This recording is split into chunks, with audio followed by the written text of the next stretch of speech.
Hello प्यारे विद्यार्थियों, good morning. कैसे हैं आप लोग? आई होप ठंडे में आप लोग अपनी बोर्ड की तैयारी अच्छे से कर रहे होंगे। तो जैसा कि मैंने आज डिसाइड ये किया है कि आप लोगों को हम सबसे पहले क्या करते हैं कि बोर्ड में जितने भी इम्पोर्टेंट क्वेश्चंस हैं तो सबसे पहले डेरिवेशन और न्यूमेरिकल को फोकस करते हैं। क्योंकि अगर आपका डेरिवेशन कंप्लीट और न्यूमेरिकल कंप्लीट हो जाएगा तो कम से कम नहीं तो 50% तो आपका ऐसे ही हो जाएगा। बाकी शॉर्ट आंसर की वीडियो मैंने अपलोड कर दी है, आप शॉर्ट आंसर के वीडियो भी देख सकते हो। ठीक, इसके बाद लास्ट कंडीशंस पे हम जब आएंगे तो लास्ट हमारा जो वो होगा उसमें हम एमसीक्यू क्वेश्चंस को भी लेने का प्रयास करेंगे। ठीक है ना, कि एमसीक्यू क्वेश्चंस भी आपको जो है प्रोवाइड करा दिया जाए। तो जैसा कि थंबनेल में दिख रहा है, mission 2026 UP board class 12 physics. ठीक, तो हम लोग आज से जो है आज से आपको दो वीडियो जो है मिलेंगी। एक डेरिवेशन जिसमें कि आपके लगातार ऐसे कौन कौन से डेरिवेशन हैं। ठीक, सारे डेरिवेशन नहीं करेंगे, इंपॉर्टेंट डेरिवेशन, ऐसे कौन कौन से डेरिवेशन हैं जो लगातार बोर्ड में पूछे जा रहे हैं। ठीक, दूसरा वीडियो आपको केवल न्यूमेरिकल का मिलेगा, चैप्टर वाइज ही मिलेगा। ठीक, उस चैप्टर में कितने न्यूमेरिकल्स किस बेस के पूछे गए हैं वो आपको दिया जाएगा। ठीक, तो इस तरह से हम लोग क्या करेंगे, न्यूमेरिकल और डेरिवेशन को फोकस करेंगे अब। ठीक, तो ये हो जाएगा। तो इस वीडियो में हम लोग इम्पॉर्टेंट डेरिवेशन करने वाले, केवल और केवल इम्पॉर्टेंट डेरिवेशन कि ऐसे कौन कौन से डेरिवेशन हैं जो बोर्ड में ज़्यादा पूछे गए हैं। ठीक, इन्हीं को फोकस करेंगे। ठीक, तो वन शॉट वीडियो, एक ही वीडियो में आपको चैप्टर वाइज हर एक चैप्टर का जो है डेरिवेशन और न्यूमेरिकल्स मिल जाएगा। ठीक, तो डेरिवेशन हम फर्स्ट चैप्टर से स्टार्ट करेंगे, न्यूमेरिकल हम पीछे से स्टार्ट करेंगे। ठीक है ना, तो ये रहेंगे। तो आज हम चैप्टर फर्स्ट के जो है कौन कौन से डेरिवेशन हैं जो सबसे ज़्यादा पूछे जाते हैं उन्हीं का फोकस करने वाले हैं। ठीक, तो आज का चैप्टर है वैद्युत आवेश एवं वैद्युत क्षेत्र। ठीक, तो इसके हम लोग डेरिवेशन आज करने जा रहे हैं। ठीक, तो एक बात और कहना चाहेंगे, अगर आपको वीडियो पसंद आ रहे हैं तो वीडियो को लाइक और सब्सक्राइब ज़रूर कर लें। ठीक, ताकि जैसे ही हम वीडियो अपलोड करें आपको तुरंत उसका नोटिफिकेशन मिल जाए और आप लोग जल्दी से उसको देख लो। ठीक, तो चलिए वीडियो को ज़्यादा बढ़ाते हुए ना लंबा करते हुए हम लोग अपने मेन टॉपिक पे चलते हैं। तो चलिए देखते हैं पहले टॉपिक में हमें क्या क्या मिलेगा। ठीक, तो चैप्टर फर्स्ट है।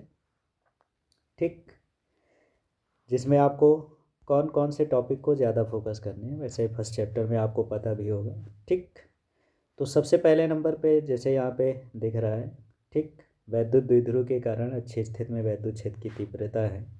फिर नेक्स्ट टॉपिक आपकी रहेगी कौन सी, नेक्स्ट टॉपिक है वैद्युत द्विध्रुव के कारण निरक्षी स्थिति में वैद्युत क्षेत्र की तीव्रता।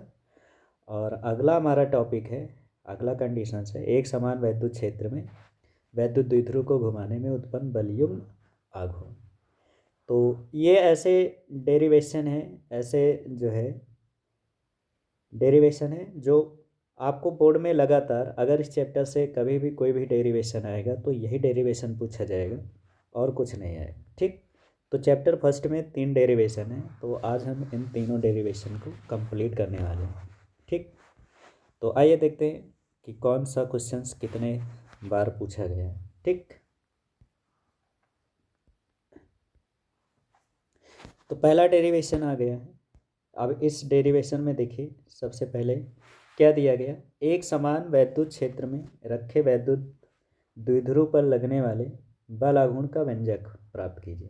ठीक, तो सबसे पहले हमें क्या करना है, एक समान वैद्युत क्षेत्र में स्थित वैद्युत द्विध्रुव पर लगने वाले बल आघूर्ण का व्यंजक, बल आघूर्ण का व्यंजक प्राप्त करना है और इसके आधार पे हमें वैद्युत द्विध्रुव आघूर्ण की परिभाषा भी देनी है। ठीक, drive the expression for the torque acting on the electric dipole placed in a uniform electric field and based on this define the electric dipole moment. अब यहाँ पे एक चीज़ और ध्यान देना, ये आपका डेरिवेशन कब कब आया है ये भी हमने यहाँ पे मेंशन कर दिया है। ठीक, तो ये देखिए डेरिवेशन कब कब आया है, 11 में आया, 14, 17, 22, 23, 24, 25। तो इस तरह से इस डेरिवेशन को पूछा गया है। ठीक, तो चलिए अब समय को हम लोग ज़्यादा ना करते हुए डेरिवेशन को कंप्लीट करते हैं। तो आप ध्यान से देखिएगा, अच्छे से, प्रयास यही रहेगा कि आपको दोबारा वीडियो देखना ना पड़े और एक ही बार में आपको क्लियर हो जाए। ठीक, तो चलिए शुरू करते हैं, इसको कैसे हमें प्रूव करना है। ठीक, तो सबसे पहले हम इसका फिगर ड्रॉ करेंगे। ठीक, तो चलिए न्यू पेज पे चलते हैं और ये हो गया न्यू पेज। और सबसे पहले हम इसका कलर चेंज कर देते हैं, ये हो गया। ठीक, और ये इसका फिगर हो जाएगा, ये देखें। ठीक, ये हो गया इसका फिगर। तो चित्र को आप अच्छे से समझ लीजिए। ठीक, इस तरह से इसका फिगर ड्रॉ कर लेना है। ठीक, इसमें करना क्या है, ये आपकी एक इलेक्ट्रिक डायपोल है, यानी कि वैद्युत द्विध्रुव। ठीक, जो प्लस क्यू और माइनस क्यू आवेश से जो है बना हुआ। इसकी अल्पांश लंबाई कितनी है, 2l है। ठीक, तो ये हो गई इसकी अल्पांश लंबाई 2l। ठीक, और इसके बाद नेक्स्ट कंडीशंस हमारी जो दी है यहाँ पे। ठीक, ये पॉइंट ए है। अब इस पे दो फोर्स लग रहे हैं, एक फोर्स ये प्लस आवेश के कारण लग रहा है जिसकी वैल्यूज क्या होगी, F1, तो ये हो जाएगा QE। ठीक, प्लस में, और एक फोर्स इधर लग रहा है ये। ठीक, तो इसका फोर्स हो जाएगा माइनस क्यू, आवेश के कारण लग रहा है तो इसकी वैल्यूज हो जाएगी माइनस QE। ठीक, ये हो गया। तो ये दोनों बल एक दूसरे के अपोजिट डायरेक्शन में होते हैं, तो एक दूसरे के अपोजिट डायरेक्शन में होने के कारण इनका जो परिणामी बल होगा वो क्या होगा, शून्य हो जाएगा। ठीक, परंतु इन पे क्या होता है कि एक समान वैद्युत क्षेत्र में रखने के कारण इन पर जो समान और विपरीत डायरेक्शन में बल कार्य करते हैं, ये क्या होते हैं, एक बल युग्म की तरह कार्य करते हैं। ठीक, और इस बल युग्म के कारण इनको जो ये वैद्युत द्विध्रुव होता है, इस वैद्युत द्विध्रुव को ये क्या करते हैं कि वैद्युत क्षेत्र में संरेखित करने का प्रयास करते हैं। ठीक, तो संरेखित करने का प्रयास करते हैं, तो इस बल को ही हम क्या कहते हैं, प्रत्यानयन बल युग्म कहते हैं। ठीक, तो अब इस बल के कारण ये क्या करता है कि एक अक्ष के परितः मूव करता है, तो मूव करता है तो इसे हम क्या करते हैं, इस पे कितना बल आघूर्ण उत्पन्न हो रहा है ये निकालना है। ठीक है ना, तो ये हो गई। तो सबसे पहले क्या है, ये एक समान वैद्युत क्षेत्र ए में जो है थीटा एंगल पे रखा हुआ। ठीक, तो ये थीटा एंगल है, थीटा एंगल पे रखा हुआ। ठीक, तो सबसे पहले आपको करना क्या है, इसकी लंबवत दूरी, ये वाली दूरी निकाल लेते हैं। तो यहाँ पे हम लोग क्या करते हैं, ट्रायंगल का यूज़ करते हैं और ट्रायंगल का यूज़ करके जो है यहाँ पे वैल्यूज निकालते हैं। तो जैसे साइन थीटा इक्वल टू क्या होता है, साइन थीटा इक्वल टू क्या होता है, लंब बटे कर्ण। तो लंब की वैल्यूज निकालना है तो ये आपकी हो जाएगी AC, और कर्ण आपकी हो जाएगी AB। ठीक, और AB की लंबाई कितनी है, 2l। तो यहाँ से जब AC की वैल्यूज निकालते हैं तो AC इक्वल टू क्या हो जाएगा, 2l साइन थीटा। तो ये जो वैल्यूज़ यहाँ पे लिख रखा है 2l साइन थीटा, ये यहीं से आया है। ठीक, तो आई होप आपको चित्र सही से समझ में आ गया होगा। अब इसको हम हटा देते हैं और फिर से आप लोग देख लीजिए कि इसका चित्र कैसे बनाना है। तो ये देखिए, यहाँ से इन सबको हटा दिया जाए।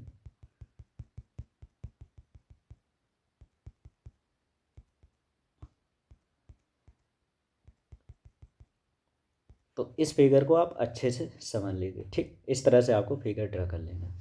अब चलते हैं हम अगले पेज पर, तो अगले पेज पे देखते हैं। तो अगला पेज, तो चलिए अब अगले पेज पे चलते हैं। तो अगला पेज आपका ये ओपन हो गया। ठीक, अब इसका हम कलर चेंज कर देते हैं, फिर से पुराने कलर पे आ जाते हैं, ये हो गया। ठीक, तो सबसे पहले हमें करना क्या है कि जो मैंने आपको बताया प्रत्यानयन बल, उस प्रत्यानयन बल के कारण जो लगने वाला आपका बल युग्म आघूर्ण है उसका फार्मूला क्या होगा। ठीक, तो चलिए देखते हैं इसकी वैल्यूज़ क्या होगी। तो सबसे पहले तो बल आघूर्ण, तो इस पे कितना बल लग रहा है वो निकाल लेते हैं। तो कहाँ गया पेन, ये आ गई, ठीक। और ये हो गई पेन कलर, ठीक। तो वैद्युत द्विध्रुव पर लगने वाला बल यानी कि F इक्वल टू वो कितना हो गया, तो ये हो जाएगा QE, ठीक। इसको मान लीजिएगा इक्वेशन फर्स्ट। अब हम लोग क्या करते हैं, बल युग्म आघूर्ण की वैल्यूज निकालते हैं, ठीक। तो बल युग्म आघूर्ण, बल युग्म आघूर्ण का फार्मूला क्या होता है, टाउ इक्वल टू होता है बल इंटू लंबवत दूरी। तो लंबवत दूरी क्या होती है, AC, यही तो हम लोगों ने निकाला था, ठीक। चलो अब इसकी वैल्यूज रख देते हैं। तो टाउ इक्वल टू क्या हो जाएगा, तो टाउ इक्वल टू हो जाएगा बल, F की वैल्यूज क्या होती है QE, ये हो गया, इंटू AC। तो AC की वैल्यूज क्या थी 2L साइन थीटा, ठीक, यही तो निकल के आई थी। तो ये हो गया। अब यहाँ पे आपको करना क्या है भैया, अब इसको हम क्या करते हैं, थोड़ा सा इसका कंडीशंस चेंज कर देते हैं। तो इसमें करते क्या है, Q और 2L को हम एक साथ कर लेते हैं। तो ये कंडीशंस आपकी बन जाएगी, टाउ इक्वल टू, यहाँ पे हो जाएगा टाउ इक्वल टू, हम E को क्या करते हैं बाहर कर लेते हैं। तो इसको ऐसे लिख सकते हैं Q इंटू 2L एक साथ कर लेते हैं, और E साइन थीटा को एक साथ कर देते हैं इस तरह से, ठीक। ये हो गया। अब इसके बाद आपको करना क्या है, आपको पता है कि फार्मूला क्या होता है, P इक्वल टू, चूँकि आप जानते हो P इक्वल टू क्या होता है, P इक्वल टू होता है Q इंटू 2L। तो जहाँ पे ये आपका Q इंटू 2L लिखा है, इसके प्लेस में हम क्या पुट कर सकते हैं P, जहाँ P क्या होती है, ये होती है आपकी वैद्युत द्विध्रुव आघूर्ण, इलेक्ट्रिक डाइपोल मोमेंट, ठीक। तो इसको हम क्या करते हैं, यहाँ पे जब इसकी वैल्यूज़ रख देंगे तो कंडीशंस क्या बन जाएगी हमारी, तो ये हो जाएगी टाउ इक्वल टू, यहाँ पे हो गया P, और ये हो जाएगा E साइन थीटा, ठीक, ये हो गया। और यही इसका डेरिवेशन है, यही हमें क्या करना था, प्रूव करना था, ठीक। तो इसको ऐसे बॉक्स में बंद कर देते हैं, ठीक। तो आई होप आपको डेरिवेशन समझ में आ गया होगा। अब इसके बाद इसके कुछ कंडीशंस होती हैं, उनको आप लोग ध्यान नहीं देते और उनको छोड़ देते हो, तो ये चीज़ें आप ज़रूर याद रखें, ठीक। तो स्पेशल कंडीशंस ज़रूर लिखा करो। तो क्या होती है ये देख लेते हैं। तो कंडीशन नंबर फर्स्ट है, क्या होगी ये देख लेते हैं पहले। तो कंडीशन नंबर फर्स्ट क्या है हमारी, अगर मान लीजिए कि आपके जो वैद्युत द्विध्रुव है उस पर बल युग्म अधिकतम है, ठीक है ना, या अधिकतम बल आघूर्ण के लिए, अधिकतम अधिकतम बल आघूर्ण के लिए, बल आघूर्ण के लिए मैक्सिमम मोमेंट के लिए क्या कंडीशंस होगा।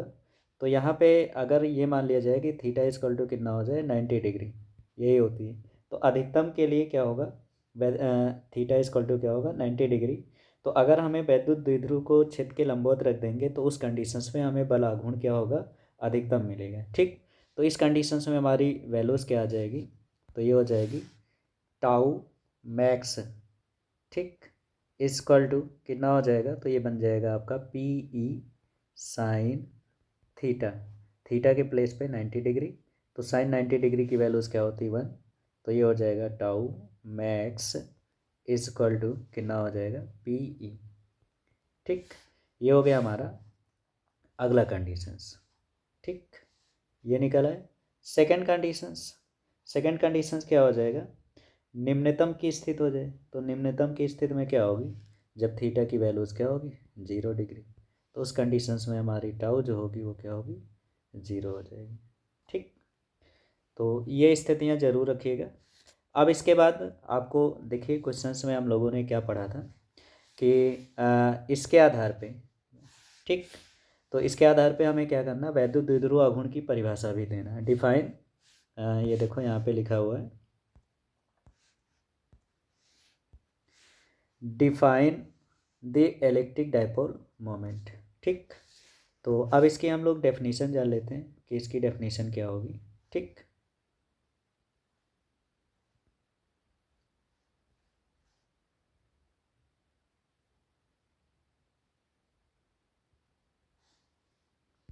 ये हो गई, ठीक। तो आइए देखते हैं इसका डेफिनेशन क्या निकल के आ रहा है, परिभाषा, ठीक। तो क्या कह रहा है, वैद्युत द्विध्रुव का द्विध्रुव आघूर्ण उस बल युग्म आघूर्ण के बराबर होता है, उस बल युग्म आघूर्ण के बराबर होता है, बल आघूर्ण के बराबर होता है, जो कि वैद्युत द्विध्रुव को 1 न्यूटन प्रति कूलम के वैद्युत क्षेत्र की दिशा के लंबवत रखने पर द्विध्रुव पर लगता है। ठीक। The dipole moment of an electric dipole is equal to the torque of the couple and act on the dipole when it is placed perpendicular to uniform electric field of 1 newton per coulomb. ठीक। तो इस तरह से इसकी definition हो जाती है। तो ये हो गया हमारा पहला डेरिवेशन। ठीक। तो आई होप आपको डेरिवेशन में कोई प्रॉब्लम नहीं आई होगी। ठीक। तो इस डेरिवेशन को आप अच्छे से प्रयास करिए, अच्छे से जो है वो कर लीजिए। ठीक। तो ये हो गया हमारा पहला डेरिवेशन। अब चलते हैं हम अगले डेरिवेशन की तरफ। तो अगला डेरिवेशन क्या है उसके बारे में जान लेते हैं। तो अगला डेरिवेशन आपके स्क्रीन पे आ चुका है। ठीक। तो इसकी डेफिनेशन सबसे पहले पढ़ लेते हैं कि प्रश्न में क्या पूछ रहा है। क्या कह रहा है? वैद्युत द्विध्रुव की अच्छी स्थिति में, वैद्युत द्विध्रुव की अच्छी स्थिति में अत्यधिक दूरी पर अत्यधिक दूरी पर स्थित बिंदु पर वैद्युत द्विध्रुव वैद्युत क्षेत्र की तीव्रता का व्यंजक प्राप्त कीजिए। ठीक। तो यहाँ पे हमें इसका जो है डेरिवेशन निकालना, अच्छी स्थिति में वैद्युत द्विध्रुव की तीव्रता ज्ञात करनी है। ठीक। अब अगर हम यहाँ पे देखें तो किन किन जो है कंडीशंस पे ये पूछा गया है ये देख लो। तो ये डेरिवेशन जो है कब कब आया है भाई, इसके बारे में भी जान लेते हैं। तो ये डेरिवेशन हमारा आया है 11 में, आया है 12 में, आया है 13, 14, 15, 16, 17, 19, 20, 22। ठीक। इन डेट में ये पूछा गया है। ठीक। तो चलिए देखते हैं। तो क्या है? Derive the expression for electric field intensity at a point on the axial position. ठीक। Axial position of an electric dipole for large distance. ठीक। तो चलिए देखते हैं इसका डेरिवेशन कैसे करना है। तो सबसे पहले इसमें भी हम लोग क्या करेंगे, एक स्पष्ट फिगर ड्रॉ करेंगे और उसके आधार पर इसका डेरिवेशन करेंगे। तो न्यू पेज ओपन कर लेते हैं। ठीक। और सबसे पहले एक फिगर ड्रॉ करेंगे।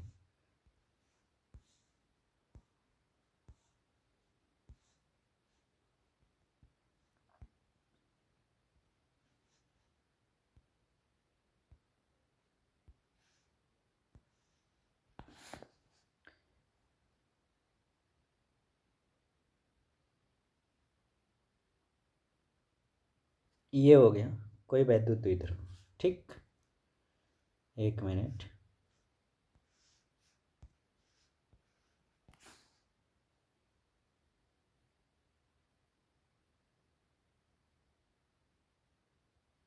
ये हो गया कोई वैद्युत द्विध्रुव। ठीक।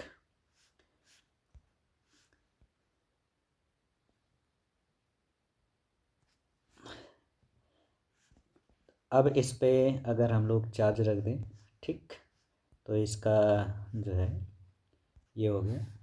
अब ये हो गया प्लस क्यू चार्ज। ठीक। और ये हो गया माइनस क्यू चार्ज। ये हो गया। ठीक। और इसकी जो अल्पांश लंबाई, इसका नेम दे देते हैं। इसका नेम हो जाएगा ए और ये हो गया बी। ठीक। अब ये इसकी जो है मिड पॉइंट हो जाएगी। ठीक। जिसको हम क्या नेम दे देते हैं, ओ नेम। ठीक। अब इसके जो है यहाँ से ये कंडीशन ले लेते हैं।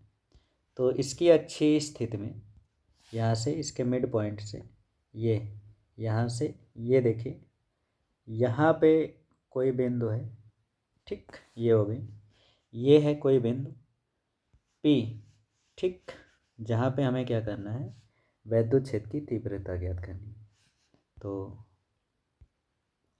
ये हो गई पॉइंट पे, यहीं पे हमें क्या करना है, वैद्युत क्षेत्र की तीव्रता ज्ञात करनी है। ठीक। तो ये हो गया। और इसकी कंडीशंस ये हो गया। ठीक,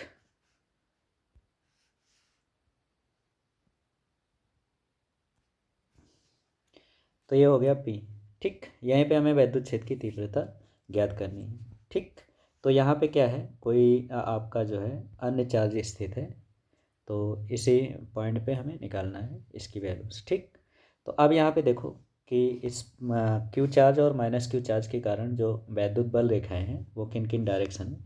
तो अगर हम इसकी डायरेक्शन देखें तो ये किस किस दिशा में जा रहे हैं, तो ये देखिए यहाँ से अगर हम इसकी बात करें तो ये हो जाएगी, एक तो ये कंडीशंस हो गई ये, और दूसरी इसी डायरेक्शन में ये हो जाएगी ऐसे। ठीक, ये हो गई। तो यहाँ पे ध्यान रखिएगा कि ये जो हमारी तीव्रता है, ठीक, ये जो तीव्रता हो जाएगी वो क्या हो जाएगी आपकी E1। तो प्लस क्यू चार्ज के कारण वैद्युत क्षेत्र की तीव्रता का डायरेक्शन ये हो गया जिसकी वैल्यूज होगी E1, और माइनस क्यू चार्ज के कारण वैद्युत क्षेत्र की तीव्रता जो होगी वो क्या होगी E2, ये होगी। ठीक, तो इस तरह से हमें इसका फिगर ड्रा कर लेना, ये पॉइंट 2 है। और याद रखना यहाँ से इसकी जो ये डिस्टेंस है, ये वाली डिस्टेंस, ये क्या है R। तो R दूरी पे ये कोई बिंदु P है जहाँ पे आपको वैद्युत क्षेत्र की तीव्रता ज्ञात करनी है, ये ध्यान रखना। ठीक, तो इस तरह से आप इसका फिगर अच्छे से ड्रा कर लीजिएगा। अब हमें क्या चाहिए, हमें पॉइंट ए से इसकी डिस्टेंस चाहिए। तो अगर हम पॉइंट ए से इसकी डिस्टेंस की बात करें तो ये वाली जो डिस्टेंस होगी वो कितनी होगी, तो इस डिस्टेंस को हम किससे दिखा देते हैं, तो ये हमारी जो वैल्यूज़ हो जाएगी वो क्या होगी। अब यहाँ से इसकी दूरी R है, तो इसमें से हम क्या करेंगे, इसकी ये जो अल्पांश लंबाई होती है ये कितनी होती है 2L होती है।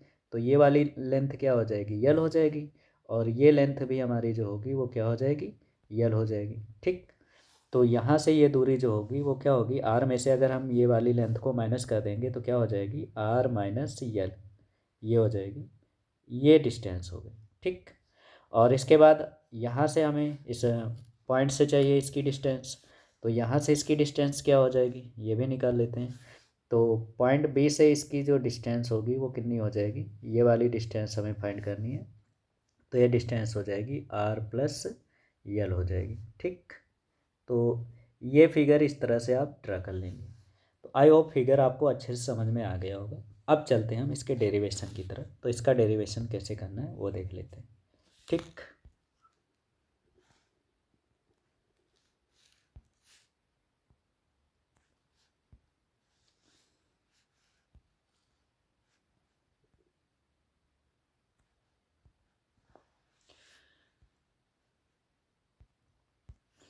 तो चलिए देखते हैं कैसे हमें इसका डेरिवेट करना है।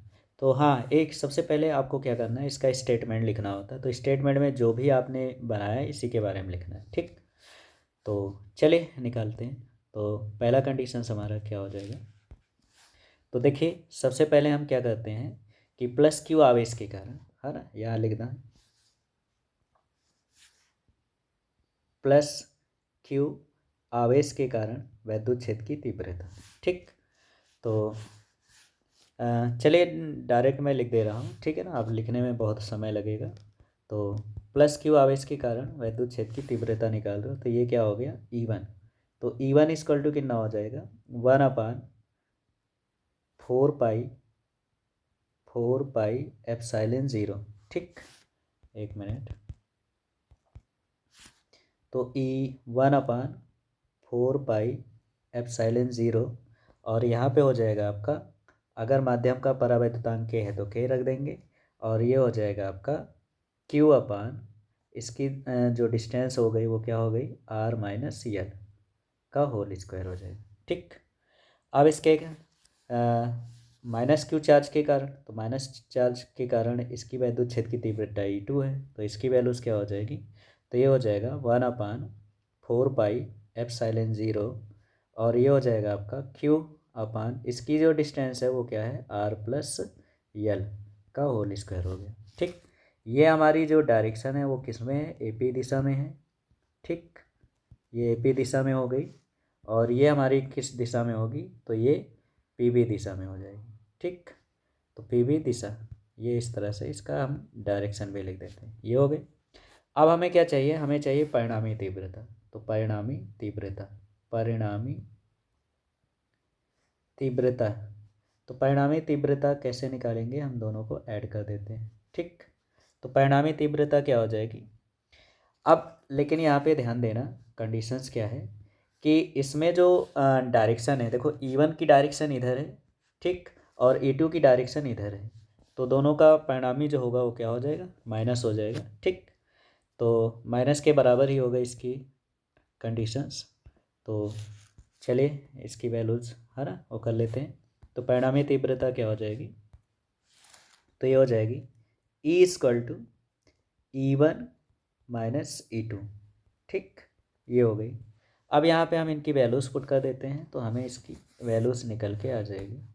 तो क्या होगी, E= हो जाएगा E1 की वैल्यूज़ हो गई 1/4πε0 K, और ये हो जाएगा आपका Q/R - L का होल स्क्वायर। फिर यहाँ हो गया माइनस, E2 की वैल्यूज़ हो गई 1/4πε0 K, और यहाँ हो जाएगा Q/R+L का होल स्क्वायर। ठीक, ये हो गए इसके कंडीशंस। ठीक, तो इस तरह से सबसे पहले आपको करना क्या है, इसमें 1/4πε0 के कॉमन कर लीजिए। ठीक, तो E= क्या हो जाएगा, तो Q/4πε0 के कॉमन हो गया, तो यहाँ पे हमारा क्या बचा, यहाँ हो गया 1/R - L का होल स्क्वायर, और ये हो गया माइनस 1/R+L का होल स्क्वायर। ठीक, अब इसका एलसीएम ले लेते हैं, तो एलसीएम लेंगे तो क्या हो जाएगा कंडीशंस, तो ये हमारा बन जाएगा E= Q/4πε0 K, और इसका ब्रैकेट्स जो है इक्वल कर लेते हैं। तो यहाँ जब क्रॉस मल्टीप्लाई कर रहे हैं तो ये बन जाएगा R+L का होल स्क्वायर माइनस यहाँ हो जाएगा R - L का होल स्क्वायर अपॉन, नीचे ध्यान दीजिएगा, नीचे आपका A+B A- B, तो ये मल्टीप्लाई होके क्या बन जाएगा R² - L² का होल स्क्वायर। ठीक, ये इस तरह से सॉल्व कर लेंगे। अब इसका हम ब्रैकेट ओपन कर देंगे। ठीक, तो जब ब्रैकेट ओपन करोगे, या आपको बताया गया है कि A+B का होल स्क्वायर और माइनस A - B का होल स्क्वायर इक्वल टू क्या होता है, डायरेक्ट आप इसकी वैल्यूज़ 4AB रख सकते हैं। ठीक, तो इसी फार्मूले पे इसको पुट कर देंगे, तो यहाँ पे हमारा कंडीशंस क्या बन जाएगा, तो ये बन जाएगा E= Q/4πε0 K, और यहाँ पे हमारा कंडीशंस क्या हो जाएगा, तो ये हमारा हो जाएगा 4RL, और नीचे क्या हो गया आपका, ये बन जाएगा R² - L² का होल स्क्वायर। ठीक, अब इसके बाद आपको करना क्या है, यहाँ पे इसके जो है हम लोग कंपेयर कर देते हैं। तो यहाँ पे अगर हम ये मान लें कि अगर ये मान लिया जाए कि R की तुलना में L की वैल्यू जो है वो क्या है, वेरी वेरी लेस देन है। ठीक, तो अगर हम ये मान लेते हैं कि R हमारा जो है L से बहुत ही ग्रेटर देन है, तो इसका मतलब ये हो गया कि हमारी जो L² है वो क्या होगी, बहुत छोटी होगी। तो बहुत छोटी होने के कारण इसको हम किसके बराबर रख देंगे, 0 के। ठीक, तो इसको 0 के इक्वल रख देते हैं, और इससे पहले आपको क्या करना है, यहाँ पे ये जो कंडीशंस है 4RL, इसको हम क्या करते हैं,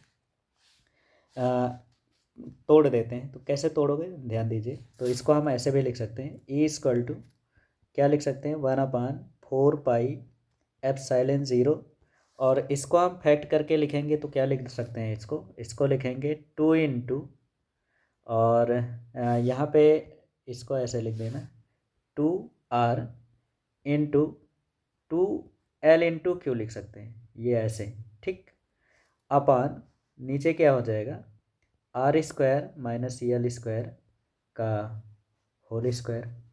ठीक, यही तो होगा ना,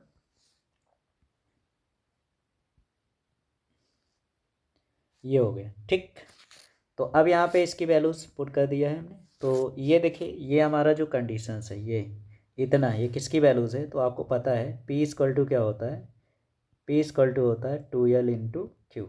तो इसके प्लेस पे हम क्या पुट कर सकते हैं, पी। तो ये हमारा कंडीशंस बन जाएगा, यहाँ पे के भी रहेगा, ठीक। तो ये हो जाएगा E equal to 1/4 pi epsilon 0, ये हो गया, इंटू के, और ये हो जाएगा 2r इंटू पी अपॉन नीचे क्या हो जाएगा, r² माइनस l² का होल स्क्वायर। अब l² की वैल्यूज़ क्या करते हैं, 0 पुट कर देते हैं। तो यहाँ पे हमारा कंडीशन जो बन जाएगा वो क्या हो जाएगा, तो ये हो जाएगा E equal to 1/4 pi epsilon 0 के, और ये बन जाएगा 2pr अपॉन नीचे l² की वैल्यू 0 हो जाएगी तो r² का होल स्क्वायर, ये बन जाएगा, ठीक।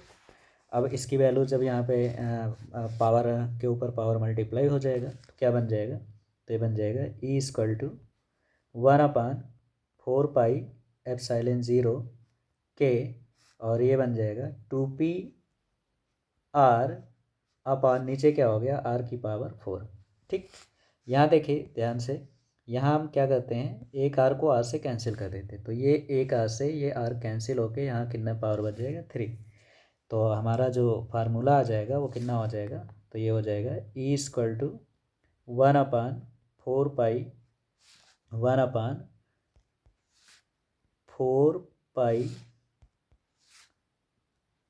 पाई के, और ये डेरिवेशन बन के आ गया 2p/r³, ठीक। यही होता है इसका डेरिवेशन। तो ये हो गया न्यूटन पर कूलम, ठीक। तो इसको हम क्या करते हैं, एक बॉक्स में अच्छे से बंद कर देते हैं। तो ये हो गया। तो आई होप आपको ये डेरिवेशन भी अच्छे से समझ में आ गया होगा, ठीक। तो इस तरह से हमें इस डेरिवेशन को कंप्लीट कर लेना है, ठीक। तो आई होप आपको ये डेरिवेशन समझ में आ गया होगा। अब चलते हैं हम अगले डेरिवेशन की तरफ। तो अगला डेरिवेशन आपके स्क्रीन पे ध्यान दीजिएगा, ठीक।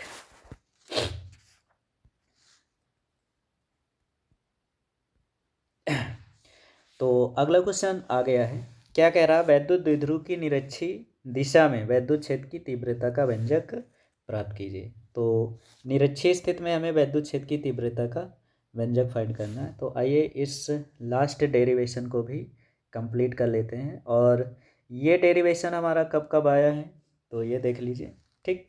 तो ये कब कब आया, 14 में आया, 17, 20, 24 और 25, ठीक। तो चलिए हम इसका डेरिवेशन कंप्लीट करते हैं, कैसे इसे हमें करना है। तो सबसे पहले हम क्या करते हैं, एक बढ़िया अच्छा सा फिगर ड्रा कर लेते हैं, ठीक। तो चलिए देखते हैं कैसे हमें इसका फिगर ड्रा करना है, ठीक। तो इसका फिगर हम बनाया जो है आपको दिखा देते हैं, टाइम ज़्यादा लगता है, ठीक। तो ये हो जाएगा,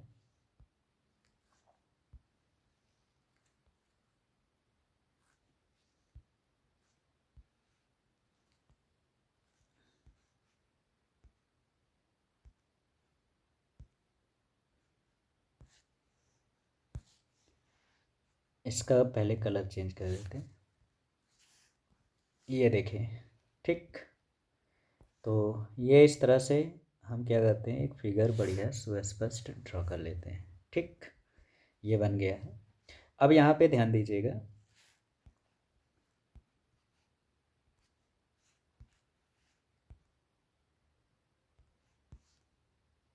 ये हो गया, ठीक। तो ये हो गया वैद्युत द्विध्रुव जिसकी अल्पांश लंबाई कितनी है, 2l है। ये +q चार्ज है और ये -q चार्ज है, ठीक। अब इससे लंबवत आधुरी पे ये पॉइंट P है जहाँ पे हमें क्या करना है, वैद्युत क्षेत्र की तीव्रता ज्ञात करनी है, ठीक। अब यहाँ पे देखो धन चार्ज है, तो धन चार्ज यानी धन q आवेश से वैद्युत बल रेखाएं क्या होती हैं, इन्फेनाइट की ओर जाती हैं। तो यहाँ पे ये हो गया। तो इसके दो कंपोनेंट्स वर्क करेंगे, एक तो इसका होगा हॉरिजॉन्टल कंपोनेंट्स और एक होगा इसका परपेंडिकुलर, ठीक है ना। तो ये हो जाएगी परपेंडिकुलर। अब यहाँ पे कंडीशंस क्या दे रहा, यहाँ पे हमारी जो तीव्रता है वो क्या है, E1 है। तो इसके दो कंपोनेंट्स हो गए, तो ये तो हो जाएगा आपका E1। यहाँ पे ध्यान रखिए, ये वाला कंडीशन जो होगा वो क्या होगा, E1 साइन थीटा, ये हो जाएगा। और ये आपका कंडीशन जो होगी ये क्या बन जाएगी, ये हो जाएगा E1 कॉस थीटा, ठीक। ये हो गया। अब इसके बाद ये माइनस चार्ज से, माइनस चार्ज में क्या होती है कि इनफाइनाइट से वैद्युत बल रेखाएं प्रारंभ होती और चार्ज पे आके समाप्त होती। तो इसकी तीव्रता क्या हो गई, E2 हो गई। ठीक, तो इसकी तीव्रता E2 हो गई। तो इसके भी दो कंपोनेंट्स वर्क करेंगे। तो एक आपका जो हॉरिजॉन्टल कंपोनेंट्स होगा वो क्या होगा, इसी डायरेक्शन में हो जाएगा, और जो हमारा वर्टिकल कंपोनेंट्स होगा उसका डायरेक्शन क्या होगा, नीचे की ओर हो जाएगा। तो ये वैल्यूज हमारी क्या हो जाएगी, E2 साइन थीटा हो जाएगी। ठीक, ये हो गई। अब देखो, E1 साइन थीटा इसका डायरेक्शन ऊपर की ओर है और E2 साइन थीटा इसका डायरेक्शन नीचे की ओर है। तो यहाँ पे जब हम इसका परिणामी निकालेंगे तो इसका परिणामी जो होगा वो क्या हो जाएगा, 0। तो यहाँ से इनकी अपोजिट डायरेक्शन होने के कारण यहीं पे हम इसको बता दे रहे हैं कि E1 और E2 के परिणाम तो समान है, परंतु इनकी जो डायरेक्शन है वो क्या है, अपोजिट है। तो अपोजिट डायरेक्शन होने के कारण इनकी वैल्यूज़ क्या होती है, 0 हो जाएगी। ठीक, तो ये हो जाएगी 0। और यहाँ पे देखिए, अब आपका E1 इसी डायरेक्शन में है और प्लस E2 भी इसी डायरेक्शन में होगा, तो इसकी वैल्यूज हो जाएगी E2 कॉस थीटा। तो यही हमारा क्या होगा, परिणामी तीव्रता, इसी की वैल्यूज हमें ज्ञात करनी रहेगी। ठीक, तो आई होप आपको फिगर अच्छे से समझ में आ चुका है। हाँ, अब एक चीज़ और ध्यान दीजिएगा, ये देखो ध्यान से, मैं इसको पहले हटा देते हैं। ठीक, अब हमें ये डिस्टेंस फाइंड करनी। तो ये डिस्टेंस फाइंड करने के लिए देखो, ये लंबाई हमारी गिवन है L। ठीक, और ये डिस्टेंस हमें पता है R हो गई है। ठीक, तो ये वाली दूरी क्या हो जाएगी, √R² प्लस L² हो जाएगी। ठीक, कितना हो जाएगा, R² plus L², R² plus L², ये भी होगी। और ये वाली डिस्टेंस भी जो होगी वो क्या होगी, R² प्लस L² ही होगी। ठीक, ये हो गया। तो अब यहाँ पे ध्यान रखिएगा, सबसे पहले हम लोग क्या करते हैं, इसके कंडीशंस को बना देते हैं। ठीक, तो ये हो जाएगी और ये होगी।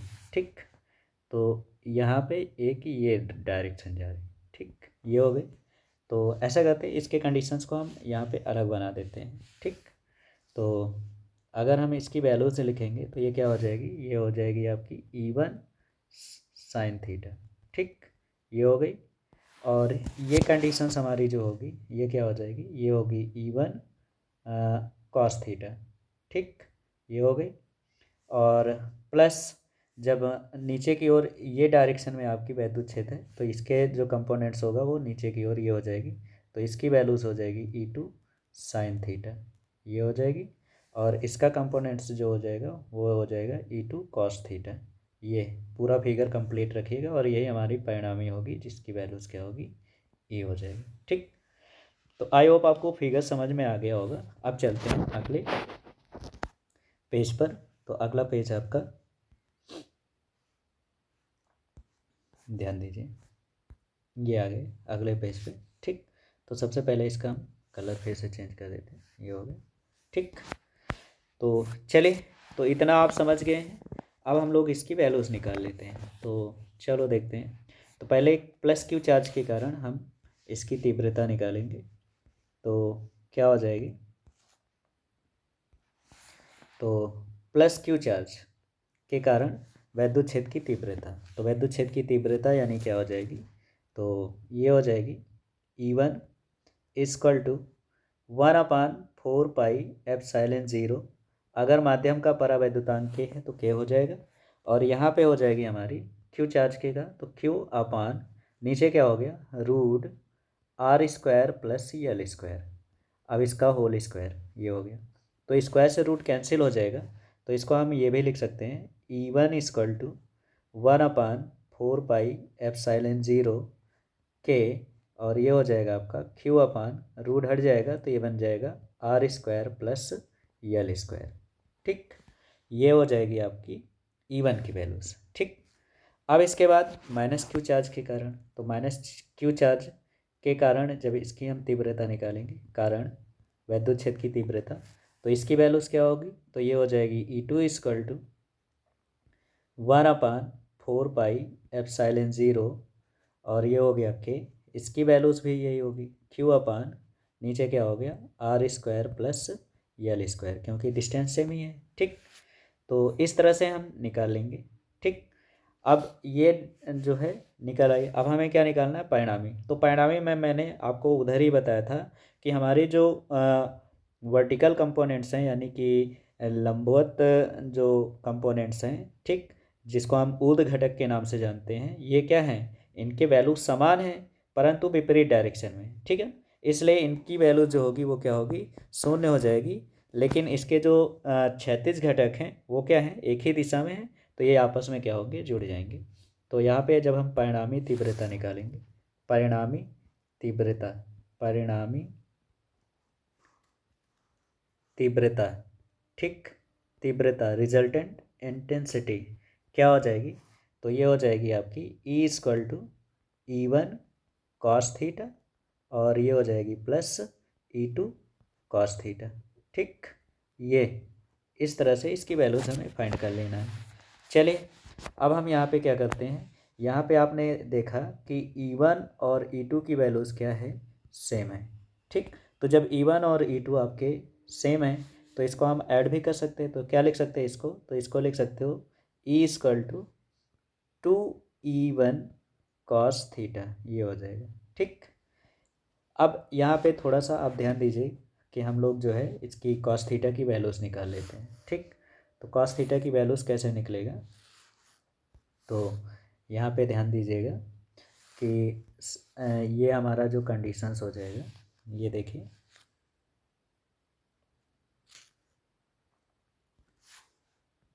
ये, ठीक, यहाँ पे आप ध्यान दीजिए, ये हो गया। तो यहाँ पे हम आपको देखो, ये आपका थीटा एंगल है, ठीक। तो ये त्रिभुज ले लेते हैं, किसमें, त्रिभुज, कलर कहाँ गया, ये हो गया, ये देखो ट्रायंगल, ये आपका हो जाएगा AOP में, AOP में यहाँ पे हम लोग इसकी वैल्यूज़ निकाल लेते हैं। तो यहाँ पे हमें किसका मान चाहिए, कॉस थीटा का। तो कॉस थीटा इक्वल टू क्या होता है, आधार। तो ये देखो ये आपका एंगल है, तो ये परपेंडिकुलर होगा, ये आधार, तो आधार इसकी वैल्यूज़ क्या हो गई, यल, ये होगी यल अपान, और कर्ण क्या हो जाएगा, √r² प्लस यल², यही तो होता है।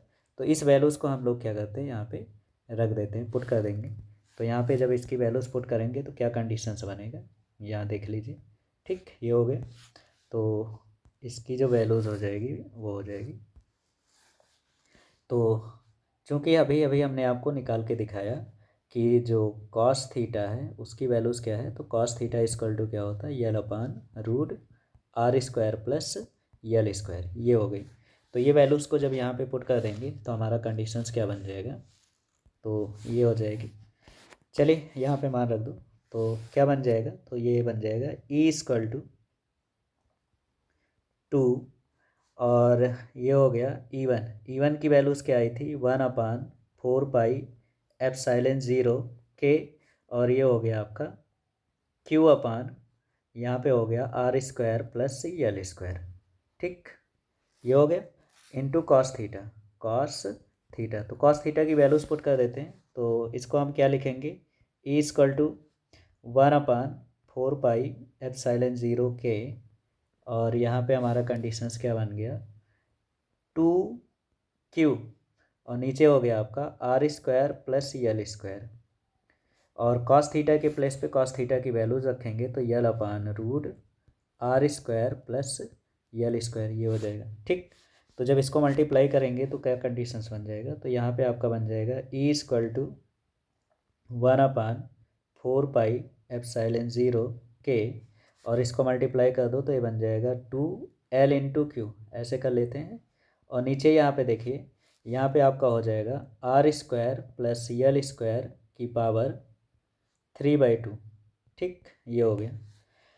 तो जैसा कि ये है ना, अब यहाँ पे क्या लिखेंगे इसकी वैल्यूज़, तो चूँकि आपको पता है कि P= क्या होता है, P= होता है 2L×Q, तो इसके प्लेस पे ये रख देंगे, और यहाँ पे लिखेंगे यदि R की तुलना में L is very very less than, तो L² जो होगा वो r² से बहुत छोटा होगा, तो L² को हम क्या करेंगे, ज़ीरो लेट कर देंगे। तो जब ज़ीरो लेट करेंगे तो क्या कंडीशंस बन जाएगा, तो ये बन जाएगा E=1/4πε0 के, और इसके प्लेस पे जब हम यहाँ पे इसकी वैल्यूज़ पुट कर देंगे, यहाँ पे 2L×Q, तो यहाँ हो जाएगा P। तो इसकी वैल्यूज़ क्या बन जाएगी, तो ये बन जाएगा आपका पी अपान नीचे हो गया आर स्क्वायर प्लस 0 की पावर 3/2 हो जाएगी। ठीक, तो इसकी वैल्यू 0 हो गई तो पावर के ऊपर पावर मल्टीप्लाई हो जाएगा, तो ये कंडीशन हमारा बन जाएगा E equal to 1/4 pi epsilon 0 के और इंटू पी अपान नीचे क्या हो गया आर स्क्वायर की पावर 3/2 ये हो जाएगी। ठीक, तो यहाँ देखो ये पावर ये आपका डिवाइड में मल्टीप्लाई में कैंसिल हो जाएगा, तो यहाँ से हमारा फार्मूला बन जाएगा E equal to 1/4 pi epsilon 0 के और ये बन गया पी अपान आर क्यूब। ठीक, न्यूटन पर कूलम ये हो गया। तो यही होती है वैद्युत क्षेत्र की तीव्रता का फार्मूला निरक्षीय स्थिति में। तो इस तरह से इस डेरिवेशन को कंप्लीट कर लेंगे। तो आई होप आपको डेरिवेशन समझ में आ गया होगा। तो पहले लेसन में बस इतने डेरिवेशन हैं, तो बस इतने डेरिवेशन अगर आप अच्छे से तैयार कर लेंगे तो आपका ये चैप्टर हो जाएगा तैयार, डेरिवेशन। ठीक, तो आई होप आपको पूरे डेरिवेशन अच्छे से समझ में आ गए होंगे। ठीक, हाँ एक चीज़ और, अगर आप लोगों को ये सारे जो है पीडीएफ अगर चाहिए तो आप लोग हमारे व्हाट्सएप नंबर उस पर कमेंट करके जो है कमेंट करिए कि हमें पीडीएफ चाहिए, हम आपको पीडीएफ प्रोवाइड कर देंगे। ठीक, तो कितना होता है इस नंबर पे आप लोग कमेंट कर सकते हो 8840160869। ठीक, तो जिसको जिसको पीडीएफ चाहिए इस नंबर पे व्हाट्सअप करें या फिर आप हमारे टेलीग्राम चैनल को जोड़ लीजिए आशीष कोचिंग क्लासेस नाम से। ठीक, मिल जाएगा आपको। ठीक, तो उस पर भी हम अपलोड कर देते हैं, तो वहाँ पे भी आपको मिल जाएगी। तो लास्ट में हम यही कहना चाहेंगे, अगर आपको वीडियो हेल्पफुल लग रही है तो वीडियो को लाइक और सब्सक्राइब कर लो, ताकि आपको जैसे वीडियो अपलोड किया जाए नोटिफिकेशन मिल जाए। तो इसके बाद आप लोग इंतज़ार करिएगा, आपको न्यूमेरिकल की वीडियो मिलेगी। ठीक है, शाम तक न्यूमेरिकल की भी वीडियो मिल जाएगी। तो न्यूमेरिकल की वीडियो हम अपलोड करेंगे, तो वहाँ पे ध्यान रखना कि पीछे से स्टार्ट कर रहे हैं तो पहले हम सेमीकंडक्टर यानी कि अर्धचालक और संधि डायोड के न्यूमेरिकल्स अपलोड करेंगे। ठीक, न्यूमेरिकल हम पीछे से चलेंगे, डेरिवेशन आगे से। ठीक, तो इस तरह से कंप्लीट होता चलेगा, क्योंकि उधर पीछे हमारे न्यूमेरिकली पोर्शन ज़्यादा हैं तो उनको हमें पहले कवर करना है। तो आज के लिए बस इतना है, मिलते हैं नेक्स्ट वीडियो में।